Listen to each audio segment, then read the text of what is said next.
Olá pessoal, Rafael Craveiro aqui falando para mais uma edição do podcast Ele Pode Todas as Coisas. E hoje com um tema muito interessante, vamos falar sobre fé. Você tem fé? Você já viveu experiências com Deus com relação à fé?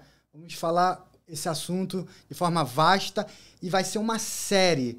Nós vamos ter vários convidados com outras edições falando sobre esse assunto. E hoje não podia ser diferente, meu primeiro convidado dessa edição é o meu pastor, o reverendo pastor Marco Aurélio Correia, pastor da Nova Vida de Orlando.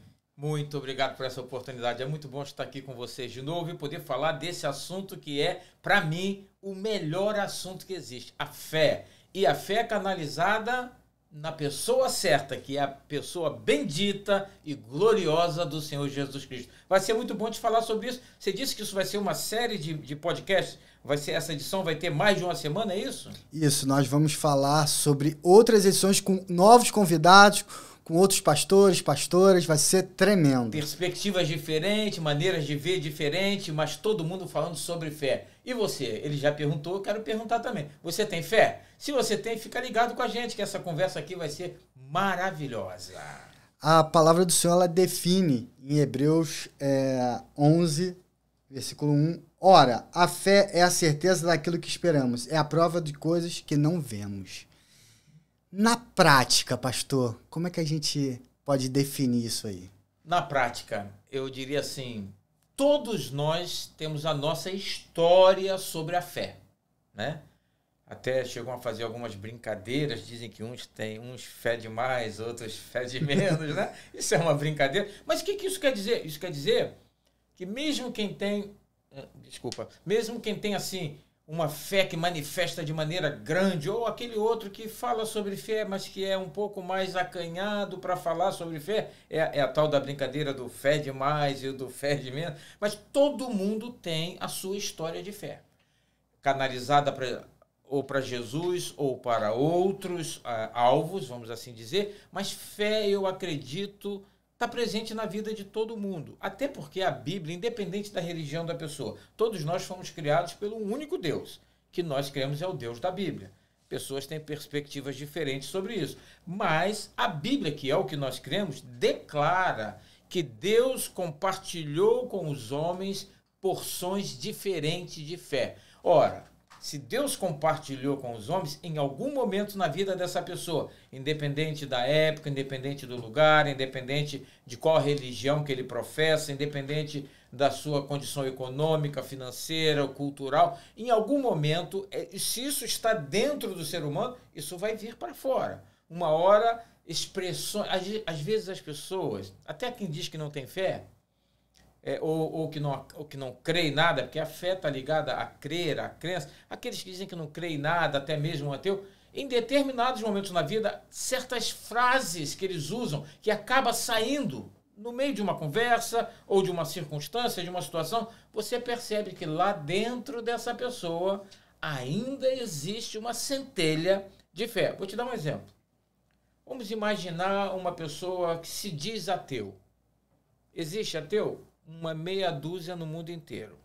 Existem pessoas que não querem compromisso com a fé. Isso é outra história. Não quero me envolver com isso, não quero saber de igreja, não quero saber, não é só da igreja cristã, não quero saber de nenhuma religião, não quero. Ela não quer se envolver, não quer dizer que ela lá dentro dela não tenha fé. Mas vamos dizer, essa pessoa que professa, que diz que é ateu, ok? Imagina essa pessoa recebe um telefonema no meio de um dia de trabalho, e alguém diz para ele assim, senhor José, por exemplo, José, sou eu. O senhor é o pai da moça fulana de tal? Eu sou o pai dela. Por quê? Já começa a ficar até meio... Por quê? O que é? O que está havendo? Aí ele percebe que a pessoa está enrolando para falar, para explicar, e num momento sai. É que a sua filha está aqui no hospital, houve um acidente. Normalmente, qual é a frase que sai da boca dessa pessoa? A pessoa já... Olha, vê se não é esse o gesto. Põe a mão na cabeça e fala, meu Deus do céu. Mas isso é só uma frase. Isso é um colocar para fora, num momento de inconsciente manifestação, que ele não queria manifestar fé, mas isso que está dentro dele emerge e sai. Joga para fora. Põe para fora, ou seja, ai meu Deus do céu. Outras vezes, uma situação entre marido e mulher, esposo e esposa, a situação ficando mais quente, pegando fogo, e ele é ateu, ele diz que é ateu, mas ele ama aquela mulher, ele está sentindo que aquilo vai terminar mal. E não consegue contornar a situação. E ele vê a situação ficando mais difícil, mais difícil, mais difícil. Numa hora que ele está sozinho, que ele começa a pensar, ele diz, ai meu Deus, muda isso. Ai meu Deus, muda isso. Ai meu Deus, me ajuda. Oh meu Deus, toca nela. Oh meu Deus, me muda. Seja lá, as frases vai depender de quem. Mas nesses momentos de conflito da vida, essa parte chamada fé que está em todos nós, está em você também. Essa parte chamada fé. Não importa fé canalizada para onde. Porque nós vamos falar mais na frente sobre a fé cristã. Agora estamos falando de fé, é um conceito geral. O budista tem fé, o espírita tem fé, o kardecista tem fé, o católico tem fé, o evangélico tem fé, o muçulmano tem fé, o seixonoye tem fé. Estamos falando de fé de uma maneira geral. Isso está dentro de nós, faz parte da natureza humana. Em algum momento, por alguma razão, isso vai vir para fora, mesmo que seja inconsciente. E depois, se você conversa, a pessoa diz para ele, ó, você não diz que é ateu, como é que você falou isso? Aí ele já voltou ao momento de consciência. Aí ele vai dizer, isso é uma força de expressão, isso é uma frase, isso é a maneira de falar. Ok, conscientemente é. Mas no inconsciente, quando a situação ficou fora do controle e mexeu com ele, lá dentro dele, a fé falou alguma coisa. Ai, meu Deus do céu. Oh, meu Deus, me ajuda. Oh, Senhor, agora... Alguma coisa, não sei. As frases cada um vai usar. Isso é o que eu penso. Então, fé, respondendo a sua pergunta, é algo que está em todo mundo. E como eu lido com a minha, como todo mundo. Com momentos melhores e momentos mais difíceis. O senhor, pegando esse gancho aí de casal, né, às vezes está mais quente, o senhor tem bastante, são anos, né, no Evangelho, anos como pastor, o senhor provavelmente já fez gabinetes com até casais que não acreditavam em Cristo, né, e por algum motivo eles chegaram ao senhor. E qual a importância da fé naquele momento ali, num contexto, até dentro e fora de um contexto religioso, que a pessoa vai lá, não acredita, joga para fora aquilo que está dentro, mas assim, aquela fé que ele fala não tem... Como é que você faz ali? Como é que você entende essa fé para que você possa tocar naquela pessoa e ela ver Cristo, e aí sim começar o processo dela de conhecer a Cristo e ter fé em Deus que aquela situação vai mudar? Olha só, eu sou pastor, esse ano eu vou completar 32 anos de ordenação, no dia 27 de julho de 2023. Vamos comemorar. Vamos comemorar. E diga-se de passagem, não foi marcado com Jesuscidência, para não dizer coincidência, a data de aniversário da nossa igreja, ou seja, do dia que ela oficialmente iniciou, também é 27 de julho. Eu me lembro que quando a gente inaugurou a igreja, eu não me dei conta disso, tanto que eu nem mencionei nada sobre isso, né? E depois, mais na frente, é que a gente foi entender que a minha ordenação foi justamente no mesmo dia. A gente fez a festa de inauguração da igreja e nem fiz menção que era meu aniversário de ordenação pastoral, 27 de julho. Pois bem, vou completar, então, 32 anos de ministério pastoral ordenado, né? Enfim, então eu já conversei com muita gente. Muita gente já passou no meu gabinete, já tive que ir a muitas casas, já tive que conversar com muitos casais, muitos, meu irmão, muitos. E sim, não com a mesma frequência, mas teve alguns casais, eu não vou dizer números, foi 3, 4 ou meia dúzia, mas alguns de casais não cristãos. Alguns que um dos cônjuges era cristão e o outro não. E eu tive, sim, por incrível que pareça, na igreja, alguns casais em que os dois não eram cristãos, mas que vieram parar no meu gabinete para conversar comigo. E tem experiências que marcam. Você perguntou como é que eu faço num caso desse, de pessoas que não são cristãs, como é que a gente usa esse aconselhamento para levar ela a um encontro com Cristo? Pois bem, eu me lembro de um caso marcante. Eu era pastor na cidade de Petrópolis, no Rio de Janeiro. Uma das maiores igrejas da cidade. Não vou mencionar nomes e tal, mas uma das maiores igrejas da cidade. Eu era pastor ali. E veio um casal conversar comigo, porque alguém da igreja, um irmão da igreja, é parente deles, e eles estavam assim ao ponto de se separar mesmo definitivamente. E esse parente conversou com eles e disse: vocês precisam conversar com o pastor Marco Aurélio. Não, a gente não quer saber de pastor, isso não é, assim, na nossa linguagem lá do Rio, não é a nossa praia e tal. Não é só isso não. Ele é uma pessoa boa para ouvir, talvez vocês precisam de alguém só para ouvir. Vai pagar um aconselhamento de casais? Vai lá, que é de graça e tal. Vieram nessa de que vai ter alguém que vai ouvi-los de graça. Enfim, vieram. Sentaram lá. Eu apertei a mão de um, do outro, um sorriso. Servimos um café para os dois, também um para mim. E começamos a conversar.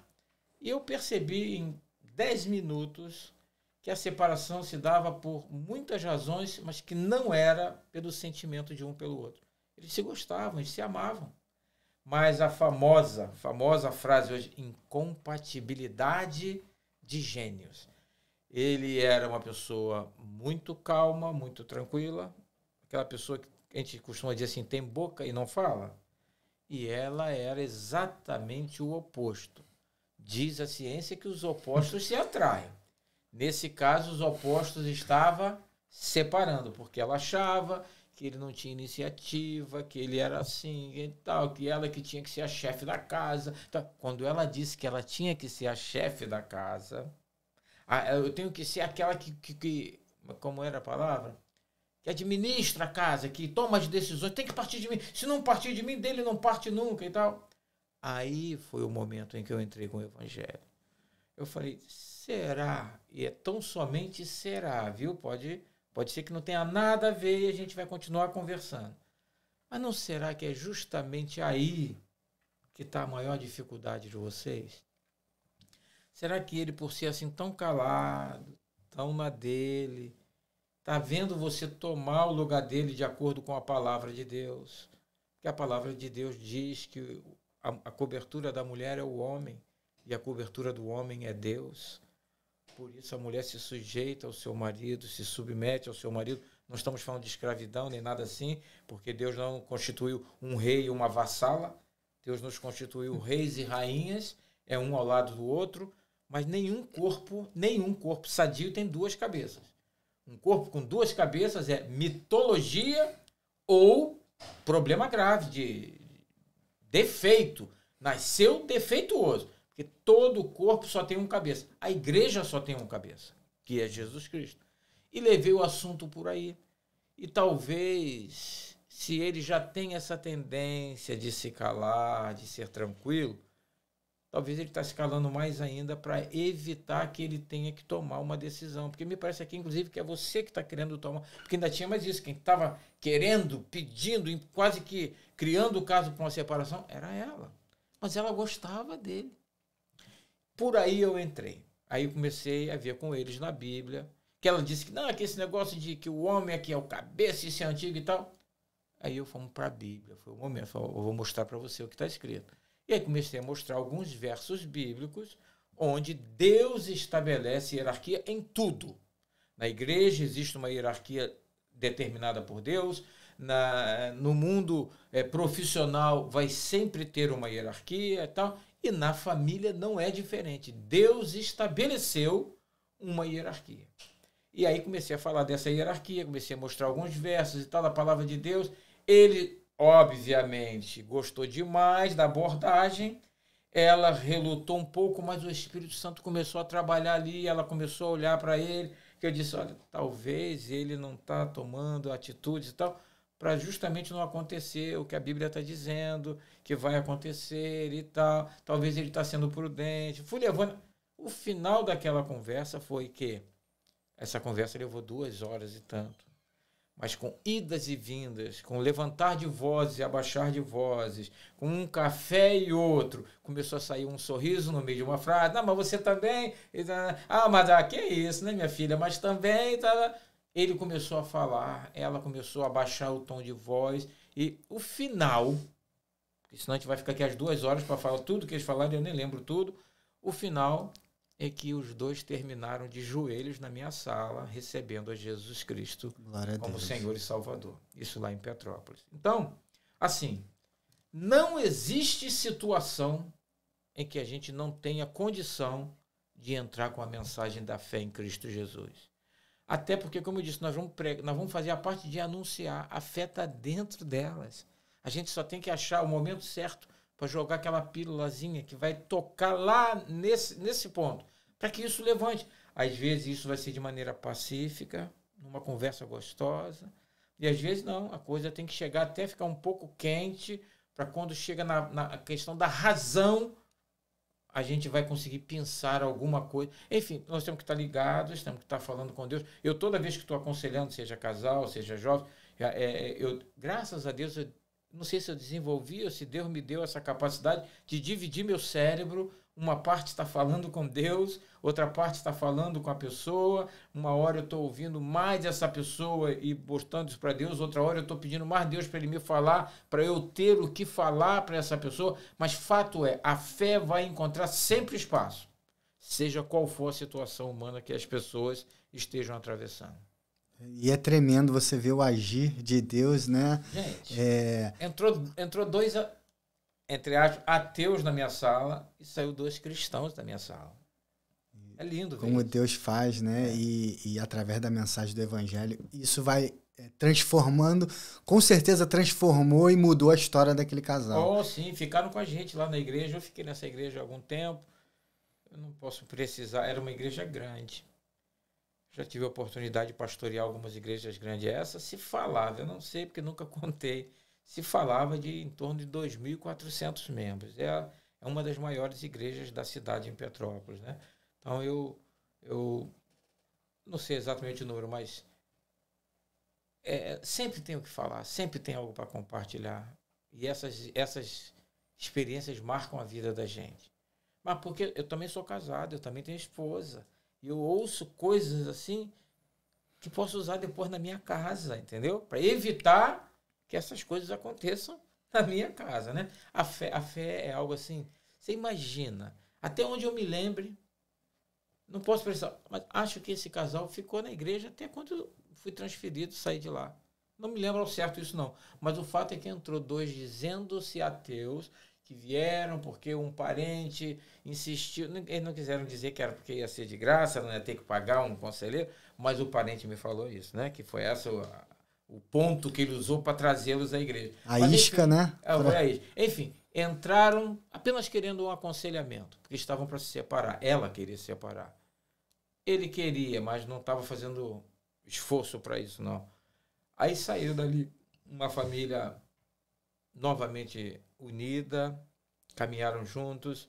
Por causa dessa história, a gente se falava muito na igreja, porque você não aconselha hoje e larga, né? A semana seguinte, como é que tá e tal. Aí de tempo em tempo vai na casa, um cafezinho, conversa um pouco. Tem aquele um tempo de acompanhamento até a gente perceber que estão caminhando, não vai precisar dessa atenção, porque tem uma igreja com 2.000 pessoas. Se eu for fazer um acompanhamento personalizado para cada todos, eu teria que ter 2.000 horas por dia, que não tenho, né? Legal. Pegando esse gancho dessa história, qual a história na sua vida que te marcou, que acendeu teu coração, que botou fogo em você com relação à fé? Eu tive uma grande experiência até com a minha esposa, quando ela teve o primeiro diagnóstico de câncer. Ela reuniu a família para dar o comunicado. E, na verdade, quando ela foi dar o comunicado, ela pregou sobre Abraão e Isaac. Sobre... ele tinha uma promessa. E ele botou o Isaac lá como sacrifício, oferta de sacrifício, e só que ele tinha uma promessa. Ele tinha fé que Deus é fiel para cumprir a promessa. E Deus nunca falou para Lilian que ia curar ela. Mas ele falou promessas que ela ia viver. E se ela ia viver... Ainda não tinha passado por aquilo. Ela não vai morrer. Pelo menos não vai ser agora. Morrer todo mundo vai um dia, né? Um dia todo. Então, só que eu naquele dia acendeu uma chama de fé tão grande num momento tão difícil na nossa vida como casal, né? E na minha vida também, que é o amor da minha vida, a minha esposa, a mulher que me ensina muita coisa e me ensinou muita coisa e a gente caminha muito alinhado. A gente vê. E a gente, vou perder a minha esposa agora que a gente tá... Nossa, não. E aí eu caminhei naquela palavra que ela pregou num momento difícil e a fé acendeu uma chama que não se apaga até hoje. E nós, desde 2014, estamos em 2023. Algumas coisas já se cumpriram, outras ainda não. E continuamos caminhando. E que bom que não se cumpriram, né? Amém, glória a Deus. Ainda tem bastante coisa para a gente viver junto e continuamos caminhando em fé, com a certeza que Deus é fiel para cumprir. Na minha vida, a fé marca a minha vida. Eu uso uma expressão, às vezes, assim, pode parecer que a gente quer se colocar como modelo, isso e aquilo. Acredite, não é meu caso. Não é meu caso. Eu estou com 60 anos de idade. Eu tenho mais o que pela frente? Mais uns 60? Só isso. Então, para que eu vou ficar, né, buscando... Só falta mais 60, então não precisaria. Mas o que eu quero dizer é, eu sou um milagre vivo. Para a glória de Deus. A glória de Deus. Eu não vou ficar aqui repetindo, eu já falei em um podcast nosso. Se você quiser saber um pouquinho sobre as minhas histórias na área da saúde, do que eu já passei, sou um homem que foi, entre aspas, condenado a 1 ano de vida. Isso já tem 6 anos. Se você quiser, olha os nossos podcasts anteriores que está lá. Então eu não vou falar sobre isso, não. Eu vou falar na parte da fé mesmo, da fé religiosa. Se é que existe esse lado da fé, vamos falar disso. Eu nasci num lar espírita. Minha mãe era mãe de santo, a chefe, a líder de um terreiro espírita. Era o que eles chamam de mãe de santo. E ainda muito novinho, não sei precisar a idade, eu demonstrei habilidade para tocar tambor no centro espírita. E aí fui separado e fui feita cabeça na cachoeira para ser ogã de tambor, para tocar tambor e tal. E eu fazia isso no centro da minha mãe. E fazia bem, eu tenho ritmo. Enfim. E não estou aqui para criticar a fé espírita. Cada um acredita naquilo que entende ser a sua verdade. Mas, no meu caso, eu não me enquadrava naquilo ali. Eu estava ali porque, como eu disse, eu era garoto, talvez 10, 11 anos. Bom, eu nasci dentro disso, eu ia para o centro desde pequenininho. Eu lembro-me que, quando eu era bem pequenininho, eu sentava debaixo da arquibancada e dormia ali debaixo da arquibancada. E quando eu tinha fome, eu pedia pão, não podia me trazer o pão normal, fresco, tinha que ser pão duro. Eu só gostava de comer pão duro. Era o meu apelido, pequenininho, 4, 5 anos, era pão durinho. Eu só gostava de comer o pão duro, porque eu gostava de ficar roendo, né? Enfim, e eu ficava ali dentro do centro espírita, minha mãe lá a noite toda nisso, minha avó, a família quase toda, não era toda, quase toda voltada para isso. E eu estava ali por uma questão da família, é onde eu nasci, é o meio que eu nasci. E em algum momento eu entendi que aquilo não era o caminho para mim, não era o caminho para mim. Então eu comecei a buscar a Igreja Católica e fui um bom católico. Me interessei o máximo que eu podia. Conheci um padre que hoje já não está mais entre nós, um italiano radicado no Brasil há muito tempo, chamado Padre Enrico Odenino. um homem bom demais. Pensa num homem bom, amigo, era ele. E eu fiquei ali naquela igreja durante muitos anos e, em um certo momento, eu senti que eu tinha que atender às necessidades da igreja.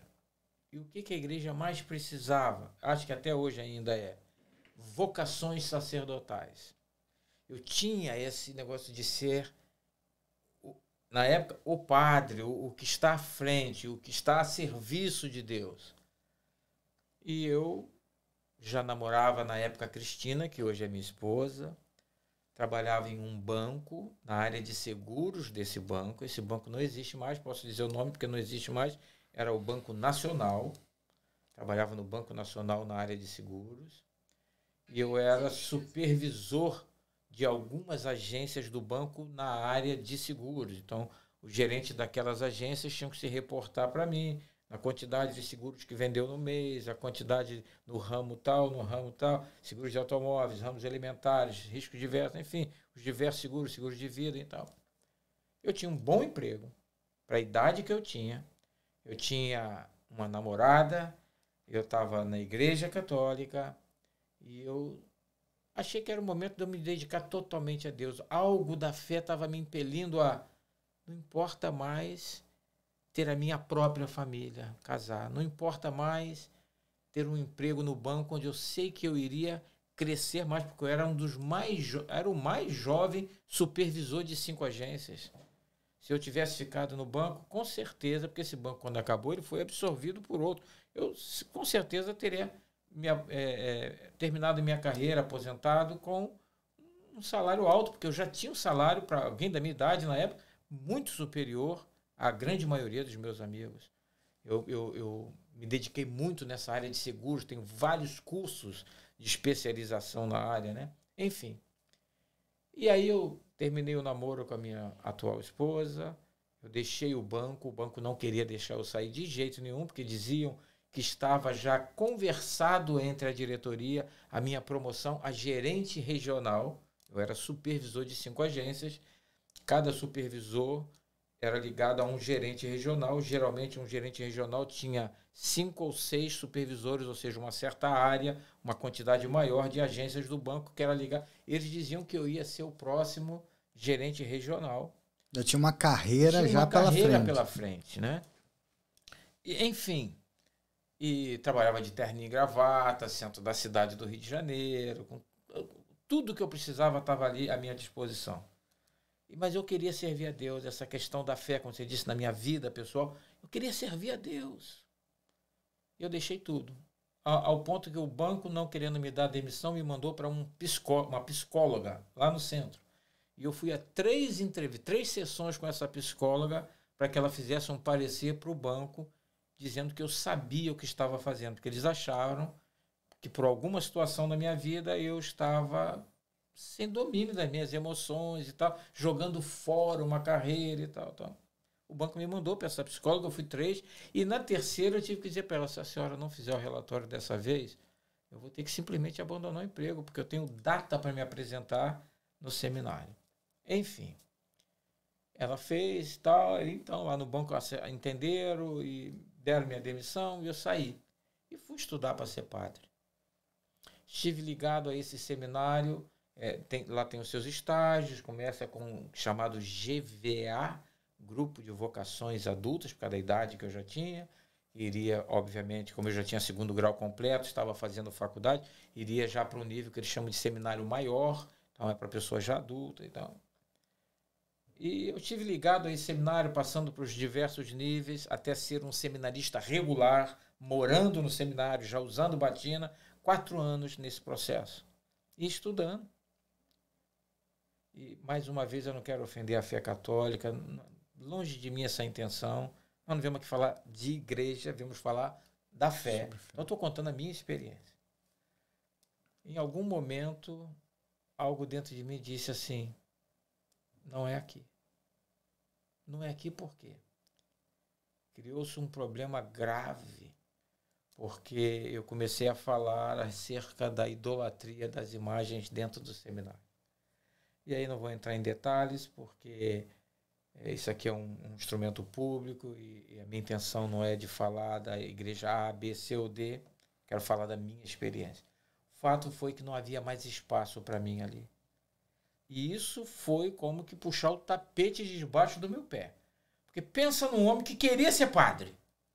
Largou tudo para isso. Um pregão no banco. Larguei uma moça que eu amava. Tanto amava que quando eu saí, não levou um ano. Foi um pouquinho menos de um ano. Estava casado já. Namorou de novo, noivou e casou em um ano. Então quer dizer que eu amava a minha esposa. Aquela que seria minha esposa. Eu tinha deixado essa minha namorada. Eu tinha deixado o banco. Eu tinha aberto mão de tudo para ir para o seminário. Tendo uma mãe espírita. Minha mãe não gostava muito dessa ideia. Depois a minha mãe passou a amar essa ideia. Quando ela viu que eu fui mesmo, ela foi no dia lá da minha, que é oficialmente aquela missa, recebendo os novos seminaristas. Ela foi, tínhamos uma tia querida, que também já não está mais conosco, tia Luzia, muito católica, estava lá nesse dia. Enfim, a família estava lá. E ali passei esses 4 anos subindo por esses diversos níveis. Tem um certo... Uma parte do tempo você fica na sua própria casa, vai lá uma vez por semana, depois você vai mais vezes na semana, até que você é então admitido como um seminarista regular e tal. E aí, com o dinheiro que eu tinha do banco e tal, eu consegui comprar a minha batina de um tecido de boa qualidade, o sobrepeliz, enfim, tudo. E estava lá. E, num certo momento, a questão das imagens, eu tive... E tenho muita dificuldade. Porque idolatria é só adorar os santos, as imagens? Não. Idolatria é quando você quando você atribui a qualquer coisa um valor superior a Deus. Aí alguns vão dizer, não, mas a gente adora aquelas imagens, mas não é um valor superior a Deus. Mas você vê as pessoas se ajoelharem, se dobrarem aquilo, confiar naquilo. Isso chama-se a idolatria. Como outras coisas também são idolatria. Tem gente que idolatra o carro, tem gente que idolatra o trabalho que tem gente que idolatra o dinheiro que tem. Idolatria se manifesta de muitas maneiras. Quando a gente fala assim, dessa questão de imagens e tal, estamos falando de um dos tipos de idolatria. Para mim, aquilo já não... E ficou esquisito dentro do seminário. Eu tive que sair. Se eu não peço para sair, eu fui informado que eu ia ser convidada a me retirar. Para não ser convidada a me retirar, eu pedi para sair. E saí. E fiquei uns dias em casa, não sei se foi 1 mês ou 2, em casa. E a minha vida mudou, porque eu queria muito ser padre. E um dia eu fui convidado para ir a um culto numa igreja evangélica. E pensa em alguém que queria ser qualquer coisa na vida, menos, entre aspas, o crente. Eu ofendia os crentes. Para mim era um bando de doido varrido, de fanáticos, coisas dessa natureza. Mas aí eu fui para satisfazer o convite de um grande amigo meu, pastor Hébio Martins. Ele tinha sido ordenado pastor, e ele foi lá em casa e me convidou. E eu conhecia bem o Hébio. O Hébio era um homem que namorava muitas moças antes, sabe? Ele quer que você olhe e diz, esse cara, pastor... Aí veio aquela curiosidade, não, eu vou lá sim, eu quero, porque ele disse que tinha sido ordenado e ia ser a primeira pregação dele na igreja como pastor auxiliar. Eu falei, não, eu vou lá sim, eu vou lá porque eu quero ver isso aí.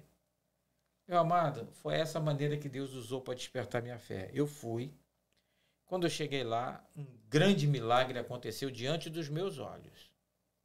O menino havia nascido e na hora de nascer não tinha passagem adequada à mãe, estamos falando de 30 e tantos anos atrás, não tinha tecnologia ainda de hoje, e usaram aquelas ferramentas que puxa a criança, acho que são fórceps, acho que é o nome, apertou demais de um lado, o olho do menino saltou para o lado de fora, e não tinha mais jeito, e esse olho já estava sem visão, já estava cego, e já estava causando um problema no outro, e os médicos marcaram para amputar o olho desse menino, porque senão ele ia perder a visão também do outro. Bom, foi a história que me disseram. E a mãe entrou na igreja chorando muito com essa criança, e eu vi esse meu amigo, que namorava tantas moças, que tinha tido a vida dele mudada por Jesus, tinha sido ordenado pastor, e que ia fazer a sua primeira pregação. Antes da pregação, entra essa mãe com essa criança chorando muito, ao ponto que meio que parou o culto, chamou muita atenção, porque ela chorava muito e alto. E ele chamou ela na frente. E ela veio e disse, por que você está chorando tanto? E ela contou essa história. Quando ela contou, ele falou assim, o Deus que me levantou como um pastor é o Deus que vai curar o seu filho. Mais ou menos assim as palavras. Algo nesse contexto. Você acredita nisso? Aquele jeito nosso de cristão de falar, você crê? E ela disse, eu creio, é por isso que eu vim aqui e tal. Ele falou assim, então me dá essa criança. Ele pegou a criança no colo, meu irmão. Botou a mão dele no olho ruim do menino e começou a orar. Final da história. O olho entrou para dentro do globo. Voltou para o lugar. Quando ele tirou a mão, eu de lá onde eu estava, eu vi isso, eu saí do meu lugar e vim bem na frente para olhar. Fui quase que nele lá. Eu queria olhar de perto. E a mãe começou a agradecer a Deus quase que aos gritos. E aí ele perguntou, tem alguém aqui de carro que possa levar essa mãe com essa criança em casa para que o culto possa continuar e tal? Eu estava de carro e eu falei, eu levo. O pastor Alvino, que hoje já está com o senhor, assumiu o culto dali para frente. O Hébio não pregou nesse dia. Nós entramos no meu carro, eu dirigindo, ele aqui do meu lado e a mãe com a criança atrás. E a criança, no meio do caminho, começou a chorar. Ele perguntou, o que está vendo com a criança? E a mãe falou assim, é uma hérnia umbilical que ele tem, vai operar, isso não é problema não e tal. Ele pediu para eu parar o carro, paramos. Ele disse, senhora, o Deus que curou as vistas do seu filho vai curar essa hérnia, a senhora crê? E ela disse, eu creio. Ele teve uma ação assim que eu não esperava. Ele pegou a minha mão, botou a minha mão em cima da barriga do menino atrás. E começou a orar com a mão dele em cima da minha. Na medida em que ele orava, não é que tinha aquele caroço, aquele ovo, tal, mas aquela protuberância bem marcante para cima. Eu com a mão ali assim, e ele orando, ele com a mão dele, ele apertava a minha. Mas não era aquela força de que empurrou nada para dentro, não. Mas você sentia que não estava só pousado em cima, tinha uma certa pressão. Quando ele terminou a oração, a barriga estava retinha. Glória a Deus. Eu não sei dizer para você se aquela hérnia acabou, se foi para dentro, porque eu tive medo de procurar aquela mulher de novo para saber qualquer coisa. Porque aquilo desafiou a minha fé. Eu disse, gente, eu nunca vi isso. Como é que eu nunca vi isso? Estudei 4 anos para ser padre e nunca vi isso. O que é isso? E entrei num desespero. Fiquei assim, sem saber dizer para você o que estava vendo. Nessa época eu estava trabalhando em outro banco, também na área de seguros, porque eu já tinha saído do seminário, eu tinha me casado com a Cristina, ele foi me convidar lá em casa para esse curso. Tinha mais ou menos 1 ano e meio que eu tinha saído do seminário, eu casei dentro de um pouco menos de 1 ano, então eu tinha uns 6 meses de casado, e eu estava trabalhando em outro banco, né? E um dos maiores bancos do Brasil na área de seguros. Eu era assistente de produção 2, ou seja, você começa como assistente de produção 1, 2, depois de 2 você vai à gerência. Então eu já comecei num cargo bom por causa da experiência anterior, pelos cursos e tal. E eu fiquei alguns dias sem conseguir dormir, pensando naquilo. Assim, então, um dia eu desmaiei no trabalho por falta de sono, fui levado para o departamento médico lá do banco, e você está com estafa e tal. E aí fiquei alguns dias em casa para descansar, mas aquela imagem do menino não saía da minha cabeça, porque eu dizia, esse é o Deus que eu procurei a vida inteira e nunca vi. Eu não tinha encontrado antes, agora encontrei. Agora que encontrei, o que eu faço? Agora que essa fé desabrochou dessa maneira, o que eu faço? Agora não sei o que fazer. Pois bem, eu comecei a ir para essa igreja.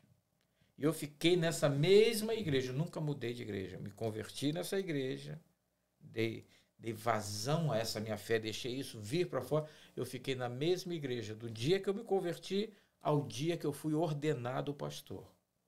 Inclusive, fiquei ainda 1 mês após ordenado como pastor auxiliar na igreja onde eu me converti.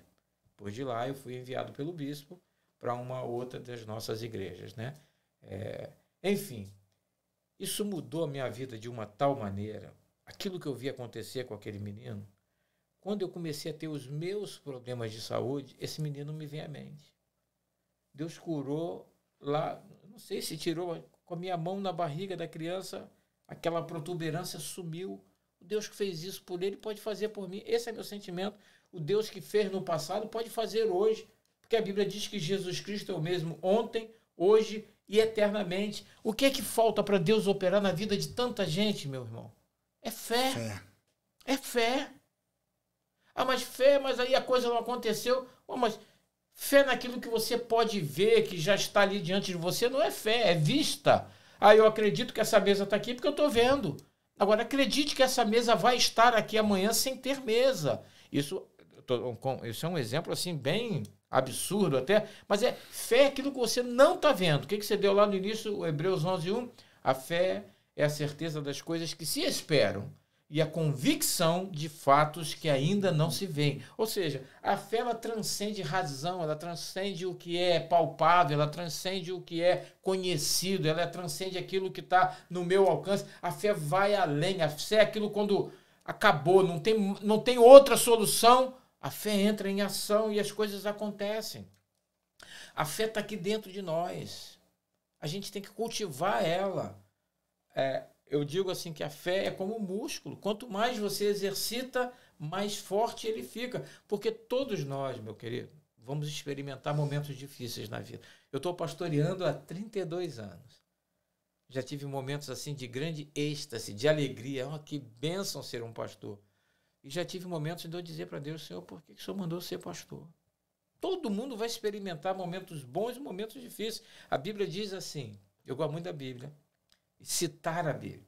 A Bíblia diz, não é o servo maior do que o seu Senhor. O que a Bíblia quer dizer com isso? Os servos somos nós e o Senhor é Jesus. Então, os servos não são maiores do que o seu Senhor. Ou seja, se o meu Senhor teve momentos de grande dificuldade ao ponto de chegar a momentos de agonia. Você lembra quando ele suou gotas de sangue? Sim. Isso a ciência comprova. É possível uma pessoa ter um estágio de agonia tão profundo, é uma tristeza, é uma dor tão profunda que rompe vasos e o sangue vaza pela pele. Isso a ciência prova. Diz que acontece mesmo. Mas para que isso aconteça, o estado de agonia dessa pessoa tem que ser profundo ao ponto extremo, de provocar isso. Não é? Mas se o meu Senhor passou por esses momentos, por que eu não vou passar? Então todos nós vamos experimentar bons momentos e momentos difíceis. E a diferença é se você passa eles com fé ou negando a fé, porque a fé está dentro de você. Não tem, eu passo sem fé. Não, a fé está lá dentro. A pessoa nega. A diferença vai estar nisso. Se eu passo com fé, eu posso ver um amanhã. Hoje está doendo, mas amanhã passa. Hoje está custando, mas amanhã acaba o preço. Quando a gente não tem fé, a nossa tristeza é uma noite vazia de sofrimento. É um tempo escuro. A vida se torna sem brilho, sem cor, sem ação, sem graça, sem nada. A vida perde sentido. Mas com a fé, cada dia é uma oportunidade nova, cada dia é um novo amanhecer, cada dia o sol brilha melhor, os pássaros cada dia cantam mais bonito, as flores cada dia têm mais cor. Por quê? Porque eu tenho fé. Hoje vai ser melhor do que ontem e amanhã vai ser melhor do que hoje. Estão falando que 2023 vai ser um ano ruim? Para mim e para você vai ser um ano maravilhoso pela fé. Ser abençoado em nome de Jesus. Vai. O mundo e até os cristãos, muitas das vezes, questionam a fé. Uhum. Vou dar um exemplo aqui. Quando eu e Lilian, eu peguei a minha família e vim para os Estados Unidos, vocês são malucos. Vocês estão aqui, tá tudo certo, e a gente veio debaixo de uma palavra. E como Noé tinha uma palavra que iria construir uma arca, que iria chover, e naquela época, o que era chover? Ninguém nunca tinha chovido. E todo mundo chamava ele de louco. Uhum. Até que choveu. Oh, yes. E as pessoas questionam, e quando a gente anda debaixo de uma palavra, e a gente é obediente e tem fé que Deus vai cumprir. Então, vou dar o meu exemplo aqui. Deus mandou a gente vir para os Estados Unidos, porque a gente tinha um propósito a cumprir aqui, eu e minha esposa, e minha filha iria fazer faculdade. Ok. E eu acho que o ano letivo não está ainda em 6 meses. Eu acho que ainda não. Se tiver, está em 6 meses. Ela está no último ano do high school, né? Acaba agora, no meio do ano. E ela já foi aceita em uma faculdade. Olha aí, agosto, né? Vai começar a nossa querida Gabriela. Em nome de Jesus. Então, Paz, aquela promessa, a primeira promessa já está se cumprindo, já está encaminhada para se cumprir. Ela vai se formar no high school e já foi aceita numa faculdade, que aqui as faculdades têm que ser aceita. E ela, em 6 meses de América, já foi aceita numa faculdade. Então, Deus sendo fiel e cumprindo aquilo que ele prometeu. E a nossa parte é crer, ter fé e obedecer. Porque e nem sempre é fácil, né? E não é fácil, porque você sai do país, não conhece muito a língua. Não conhece muito? Tô aprendendo. Não conhece nada. Tá aprendendo, gente. Tá aprendendo. Não conheço muito a língua. A Línia fazendo um tratamento. A gente chegando aqui com $500. Olha, eu falei de 800 no outro dia, né? Chegou 500. $500. E quanta coisa em 6 meses já aconteceu. Quantas coisas Deus já fez, está fazendo e vai fazer. E muita gente nos chama de louco. E para o mundo o evangelho pode ser louco, mas para nós é poder de Deus. É o que diz a Bíblia. E quais são os desafios para a gente manter essa fé com a chama acesa? Tem muitos. Por quê? Porque assim como existe Deus, Deus é uma verdade. A Bíblia afirma que Deus existe. E a gente crê na Bíblia, não é? Amém. Quer dizer, a mesma Bíblia diz que o diabo existe.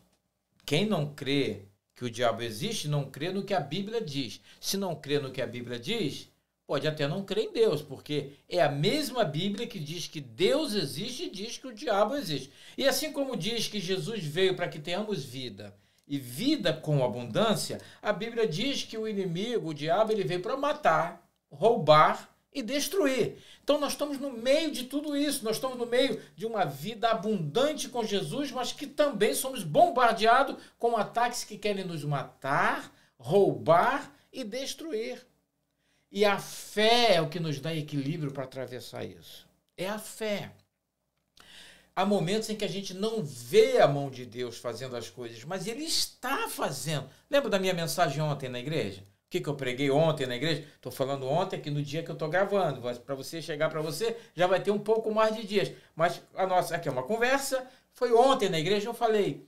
Quando o povo atravessou a pé enxuto o Mar Vermelho, quando Moisés, inspirado por Deus, estende o seu cajado, o mar se abre, o povo atravessa. Todo mundo só olha no fato de que chegou do outro lado e que quando o exército de Faraó entrou, Deus fez aquela coisa e matou todo mundo. A parte mais interessante dessa passagem não é isso. A parte mais interessante é mostrar como que a vida ela é, como ela é hoje. Aquele povo atravessando o mar tinha de um lado e do outro uma parede de água gigantesca, porque ali não era uma piscina, não era um lago rasinho, era um mar.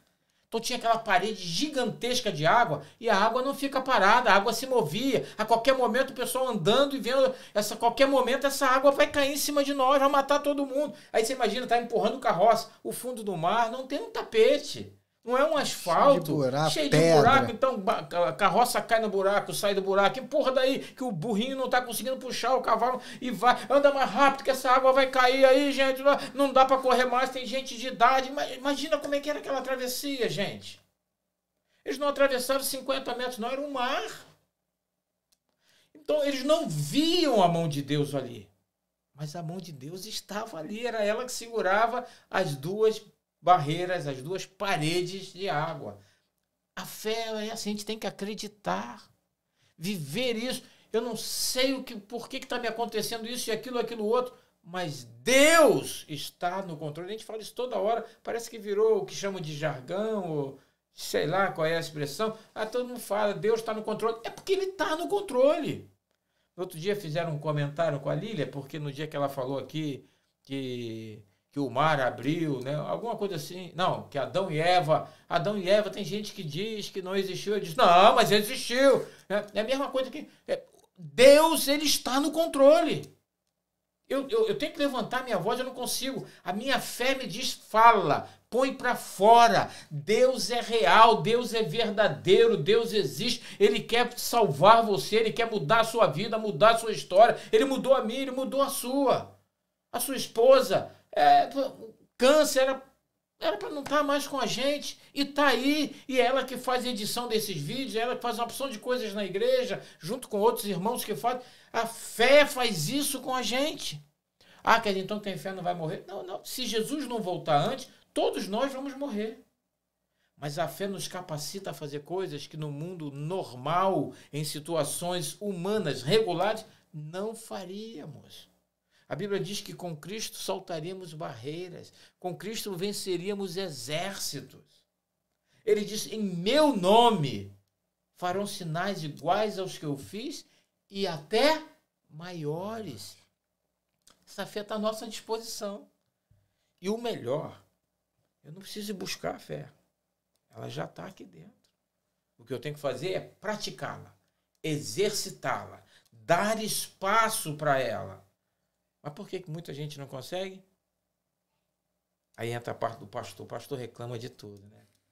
As pessoas só vivem cansadas, não tem tempo para Deus, não tem tempo para a leitura bíblica, não tem tempo para a igreja, tudo para a vida humana, todo mundo tem tempo para tudo, para trabalhar, para passear, para ir numa festa, para ir no mercado, todo mundo tem dinheiro para tudo que precisa, e quando não tem, dá um jeitinho. Agora, quando diz que é coisas relacionadas à fé, à casa de Deus, a Deus, ninguém tem dinheiro, ninguém pode, ninguém quer, todo mundo cansado. Ah, pastor, Deus sabe, eu chego em casa, estou morto. A fé que te dá força. A fé que te renova. Eu costumo falar assim, algumas pessoas dizem assim, ah, pastor, eu não posso ir na igreja, estou muito cansado e tal. Eu olho para minha esposa, para Cristina, cara. Cristina trabalha pra caramba. Cristina dá maior duro, meu. E a Cristina está em tudo na igreja. Sorrindo, né? Sorrindo. Feliz, com amor na obra, com prazer de estar ali. Não é. É super forte? Não é. É super mulher? É Mulher Maravilha? Não é. É por causa da fé. A fé renova. A Bíblia diz que, né, os que confiam no Senhor renovam as suas forças. Voarão como águias. Correrão e não se cansarão. É a fé. Então eu te convido, viva pela fé. A vida vai ficar muito mais fácil, muito mais leve e muito mais gostosa. E se você quer agradar a Deus, tenha fé. Hebreus capítulo 11, verso 6. Sem fé é impossível. Não é difícil, muito difícil, quase impossível. Não. Sem fé é impossível agradar a Deus. E aí explica por quê.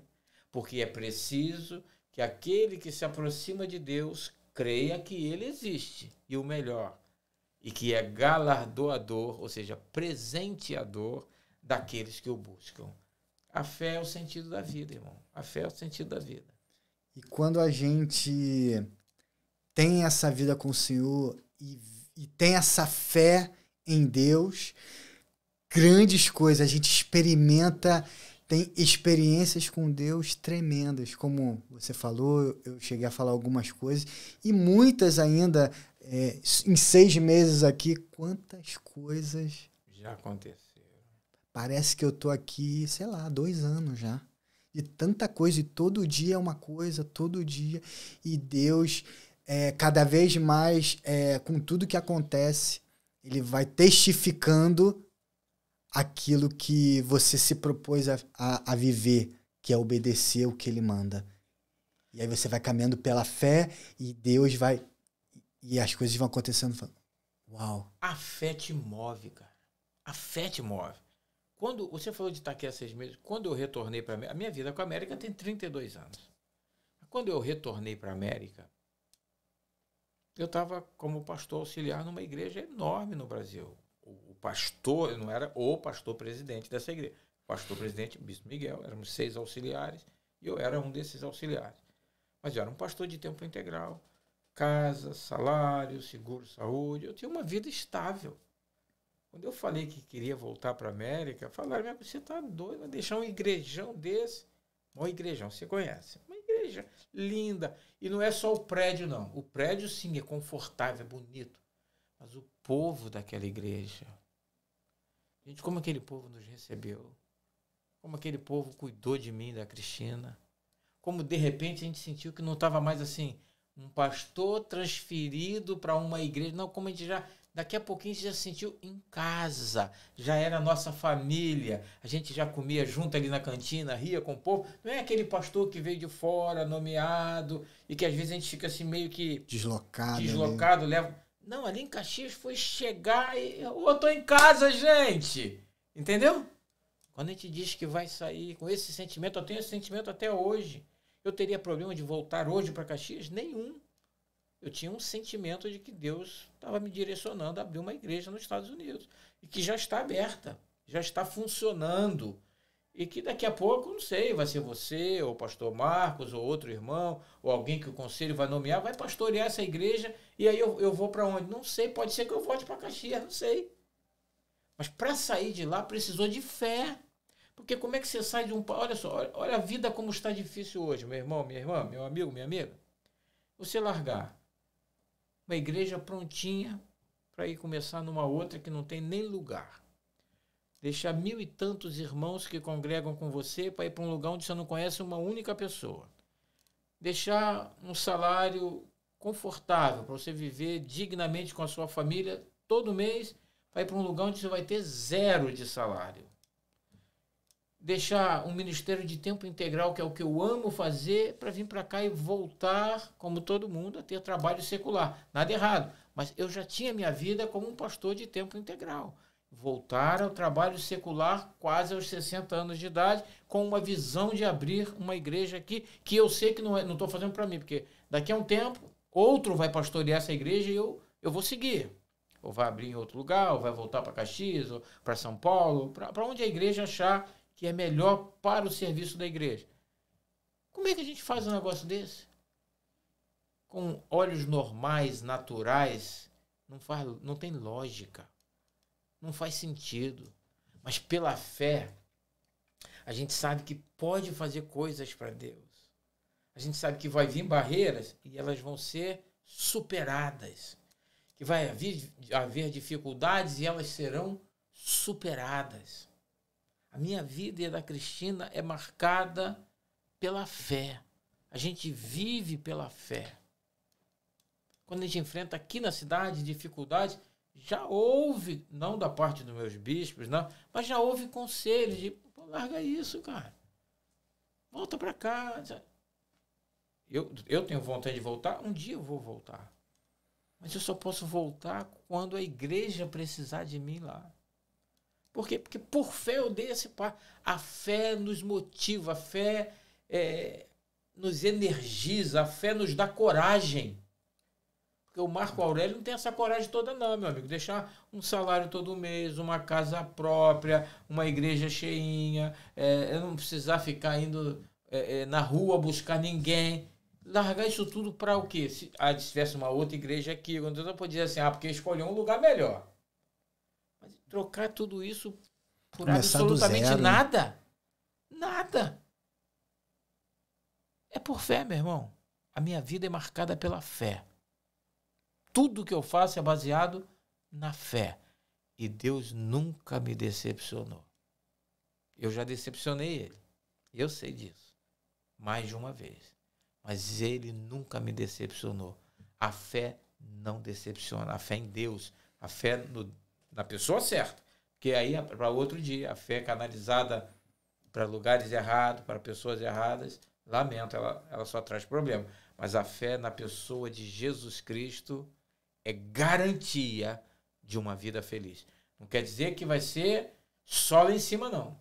Tem dificuldades, tem lutas, mas é uma vida muito feliz. Deus é fiel para cumprir a sua palavra. E para a gente chegar para o final... tem que chegar no final. Infelizmente, o papo está muito legal. Aqui na hora que ele ia falar isso. Olha, o papo está bem legal. Deus tem falado aqui no nosso meio, na nossa mesa, e eu tenho certeza que vai edificar o povo. E o que o senhor pode falar para a gente poder fechar esse assunto com relação à fé? A nossa fé do dia a dia, do cristão. Qual o conselho que você pode dar, pode passar aí para a gente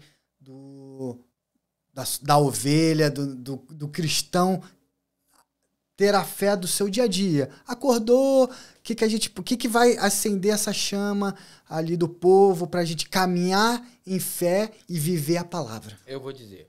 Bom, primeiro que esse assunto vai continuar, e você disse que tem pastor e pastoras convidados para isso. Vão ter outros convidados de outras igrejas. Vai ser pastor e pastora. Pastor e pastora. Então vamos ter, assim, lentes diferentes sobre o assunto, né? Coração masculino é um, coração feminino é outro. Esse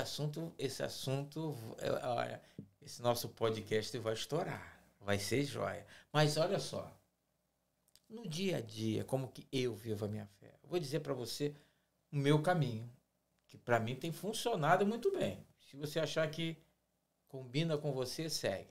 Acordou? Obrigado, Deus, por mais esse dia. Aí isso é só uma frase. Isso é uma expressão de gratidão. Obrigado, Senhor, por mais esse dia. Levantou, vai para o banheiro, escovar dentes, tal. Aí falou com a esposa, deu um beijinho, e agora está fazendo isso e aquilo. Está ligado em Deus. Vai para o trabalho. Claro que tem coisas do trabalho que você tem que ver, mas você vai ver quando chegar lá no trabalho. Vai falando com Deus. A minha fé eu vivo assim, eu vou falando com Deus. Eu ligo o meu carro para sair, vou falando com Deus. Parou em algum lugar, esteja conectado com Deus. 24 horas.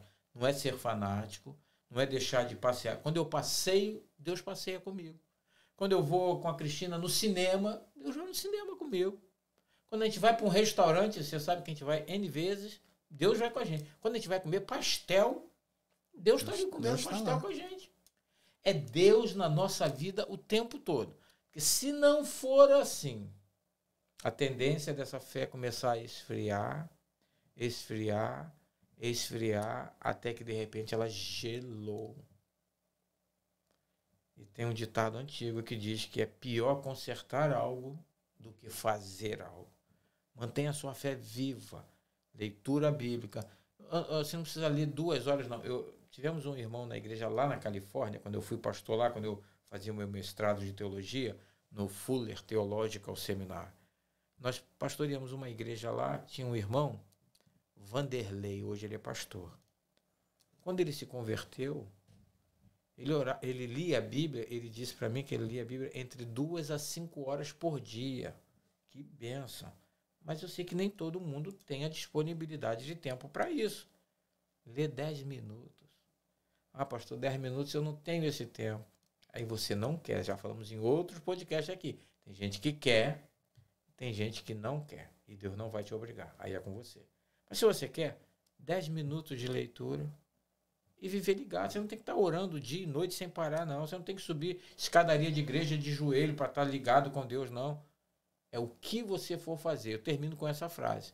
A Bíblia diz, quer comais, quer bebais, façais isto para Deus. O dia todo. Trabalhar para Deus. Comer para Deus. Voltar para casa para Deus. Deitar na cama, falar com Deus. Sair da cama, falar com Deus. E aí pronto, a vida vai ser muito, muito melhor para todos nós. A minha é assim. Obrigado, pastor. Mais uma vez foi uma honra ter o senhor aqui conosco. Esse assunto, esse podcast vai continuar com outras edições, com outras pessoas. Eu quero te fazer um convite. Compartilha o podcast. Manda para os teus amigos. Manda para todo mundo. Envia até os confins da terra a mensagem do evangelho para chegar nos corações do mundo inteiro. Os links, tudo vai estar aqui embaixo na bio. Compartilha, chama os amigos, que eu tenho certeza que vai ser bênção de Deus para a sua vida e para a vida de todo mundo. E se você mora na região de Orlando, venha nos fazer uma visita ali na Igreja de Nova Vida de Orlando. Nós estamos ali no templo da Christ the King Lutheran Church, Os americanos têm o culto deles de manhã e nós temos o nosso culto à noite, às 6 horas, de 6 às 7h30, 7h45, por aí. Depois temos sempre um lanche, uma comidinha, um bate-papo, uma comunhão gostosa. A Christ the King Lutheran Church fica no número 4.962 da South Apopka Vineland Road. 4.962 South Apopka Vineland Road, em Orlando, Flórida. Você vai chegar, você vai ver uma igreja bem bonita, tem um vitral bem grande e o nome lá do lado de fora, Christ the King Lutheran Church. A igreja de Nova Vida de Orlando se reúne nesse mesmo prédio, nesse mesmo tempo, e você é nosso convidado. Domingo, às 6 horas, e quintas-feiras, nosso encontro de oração. É 1 hora de oração, de 8 às 9. Venha estar conosco. Vai ser bênção de Deus para a sua vida. Obrigado e até a próxima. Que Deus te abençoe rica e abundantemente. Tchau, gente. Em nome de Jesus.